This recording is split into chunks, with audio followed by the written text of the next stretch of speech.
Señor Presidente, Mr. President, it is an honor to address this General Assembly and to congratulate you, sir, on your appointment as President and to express Peru's availability to contribute to the success of your stewardship.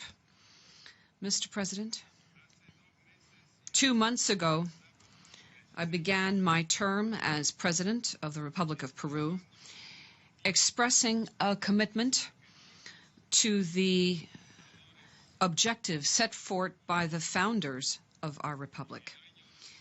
In 2021, Peruvians will celebrate 200 years of independent life, thereby consolidating for all Peruvians, as well as other services which are vital in order to drastically reduce poverty.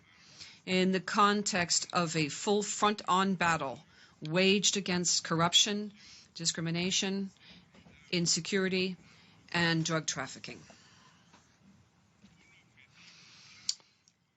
One key objective of my government is to guarantee efficient management of water, which is safe, and sanitation for all. We will ensure access to potable water and sewage for all those families that at this time do not enjoy those basic services and which account for 10 million inhabitants, or almost a third of our people. We will make a significant investment and prioritize the Amazon and Andean regions. We will work with non-traditional systems for potable water for the non-urban areas, and we will implement systems for rainwater collection in the Amazon and undertake public works through the program known as Blue Mountains in order to harvest water in the highlands of the Andean Mountains. I believe that the interaction with the United Nations in this regard is a priority, and for that reason, I am very honored to have participated in the high-level panel on water just a few days ago. Another very important issue for my government is to promote green growth, coordinating the use of marine and land-based ecosystems. The Paris Agreement in COP21 on climate change should serve as an inspiration for us to implement these policies. Peru is a country which is particularly vulnerable, and we see this on a daily basis in the melting of our glaciers. We see it in the extreme cold that occurs in the south of Peru sometimes, both of which compel us to redirect our scarce resources to meet these challenges. Mr. President, Peru is promoting these and other policies to become a member as quickly as possible of the OECD, the Organization for Economic Cooperation and Development.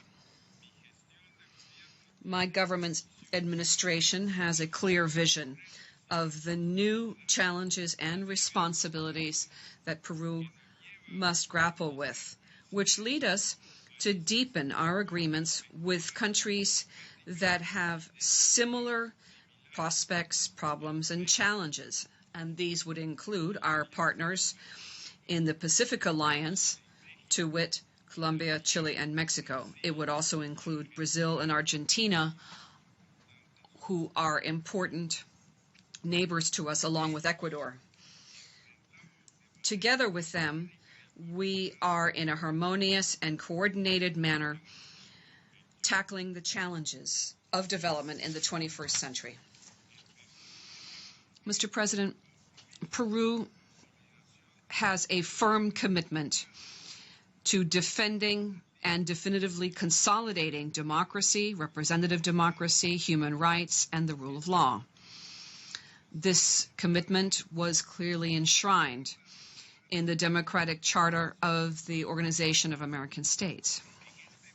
In this context, fundamental freedoms, the right to participate freely in political life, the separation of powers and checks and balances of power are pillars of governance in our region and a guarantee of a future filled with hope.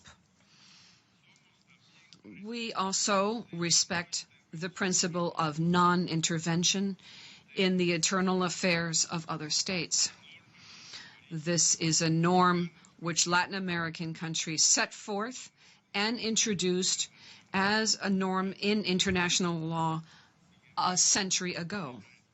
Notwithstanding that, respecting this principle cannot be, nor should it be, countered with the international defense and promotion of democracy and human rights, which are irreversible legacy for new generations to come. In this context, it is unavoidable that I reference here our concern for the very critical political, economic, and social situation that our friendly nation of Venezuela is experiencing at this time.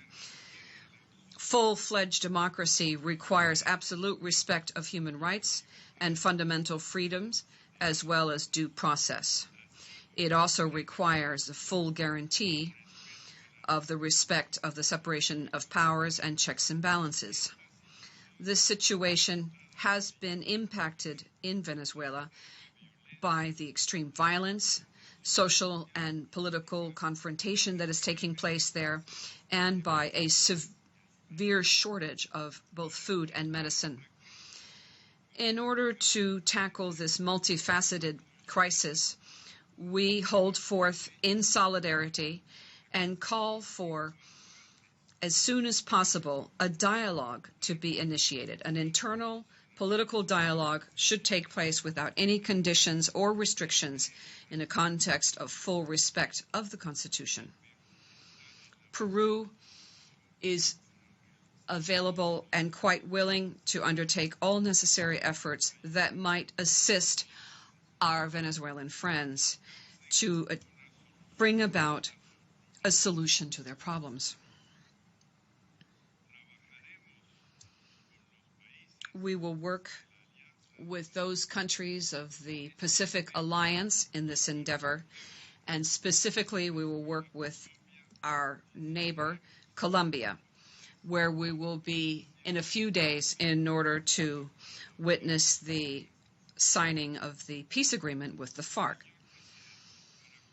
Mr. President, by way of conclusion, I would like to convey to this General Assembly that the government that I lead in Peru is working for modernization, which is compatible with the efforts undertaken by the United Nations in a context which is global, interdependent, and unfortunately impacted by a series of very serious conflicts which have been referenced today and throughout all of our debates.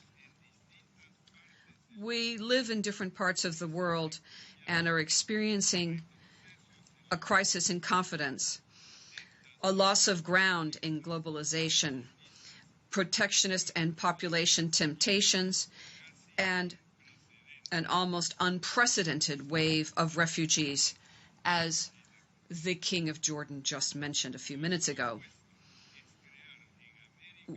We are betting on the creation of a South America and a Latin America as a bridge of stability and cooperation between the Pacific and the Atlantic, which would provide for gradual recovery of peace and prosperity in the Western Hemisphere. I would finally like to congratulate the Secretary General of the United Nations for his decade of service to the international community and in that important position. Thank you.